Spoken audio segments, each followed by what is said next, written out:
I got two fitting right here. This is a quick connect, and the way you could tell it's a quick connect is right here where the line go in.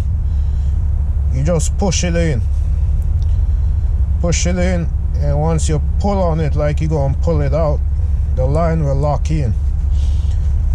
And if you're going, whenever you're gonna take the line out, you push the line in.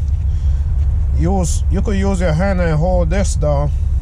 Basically, you hold it down like that and pull the line out while you're holding it down. And that's all it is to a quick connect. That's a quick connect fitting. These are easier to leak. That's why whenever I have a leak and I'm going to change it out, I try to switch it out with a compression fitting. This is a compression fitting. It's a little different from the quick connect. The line going here, but the way you put the line in, you gotta take this off.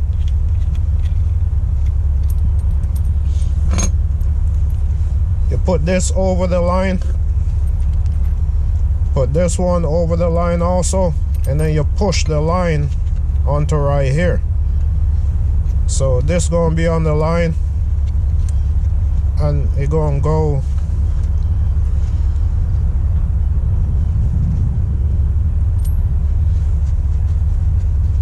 so the line gonna be in here, and then gonna go over this, and then you tighten it down. This one you'll need a tool to tighten it down, whether it's a wrench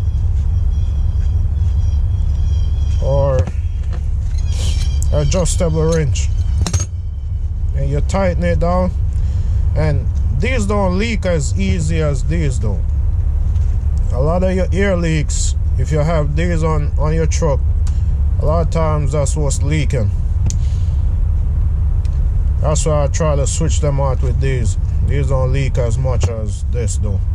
These quick connects, it's good to have some of them, because sometimes you're in a bind, you can't get a compression fitting, you go ahead and put a quick connect on there.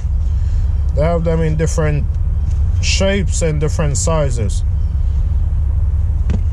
And whenever you go by, you have a connection that's leaking, whenever you go buy more than one, buy 2 or 3. That way you have some extras. Sometimes you're gonna have an ear leak and you're gonna be at a location where you can't get a fitting. You can't either get a quick connect or a compression fitting. So if you have spare, it's always good.